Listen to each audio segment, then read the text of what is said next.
उस सुनसान रात में जब शहर की आखिरी लाइट भी कांपते हुए बुझ चुकी थी, जिन अकेले उस पुराने खंडहर में बैठा था जहाँ कभी उसका सबसे करीबी दोस्त जिंदा हंसता था।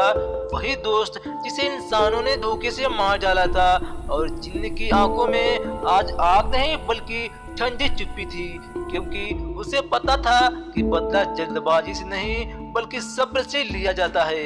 उसने दोस्त की टूटी हुई अंगूठी को मुट्ठी में खींचते हुए कसम खाई कि जिन हाथों ने उसे मारा है उन्हें वो मौत से पहले जिंदगी की असली कीमत जरूर महसूस कराएगा। और उस कसम के साथ ही हवा भारी हो गई, दीवारें सिसकने लगी और अंधेरों ने जिन्न की मौजूदगी को स्वीकार कर लिया। जिन लोगों ने उसके दोस्त को मारा था वे अपने आप को ताकतवर समझते थे, पैसे और सत्ता के नशे में चूर होकर सोचते थे उनका कोई कुछ नहीं बिगाड़ सकता। लेकिन जिनने सबसे पहले उनके सपनों में जाना शुरू किया, हर रात वही डर, वही चीखे, वही सवाल, जब दया मांगी थी तब तुमने क्यों नहीं सुना।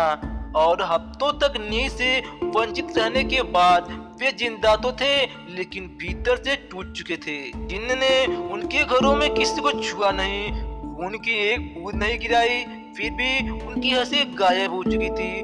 बच्चों की आंखों में डर बस गया था और जिन दूर से खड़ा होकर यह सब देखता रहा, क्योंकि उसे मालूम था कि असली बेरहमी शरीर को नहीं आत्मा को तोड़ने में होती है। फिर एक एक करके जिन्न ने उनकी जिंदगी से सब कुछ छीनना शुरू किया, इज्जत, भरोसा, दोस्ती, वही चीजें जिनकी कीमत उन्होंने कभी नहीं समझी थी।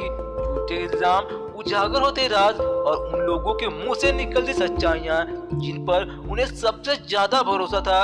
जिन हर जगह मौजूद था लेकिन दिखाई कहीं नहीं देता था। और जब वे मदद के लिए मंदिर, मस्जिद, गिरजाघर भागे तो उन्हें सिर्फ सन्नाटा मिला, क्योंकि जिन चाहता था कि उन्हें भी ये एहसास हो कि जिस तरह उसके दोस्त को आखिरी पल कोई बचाने नहीं आया था उसी तरह अब उन्हें भी कोई नहीं बचाएगा।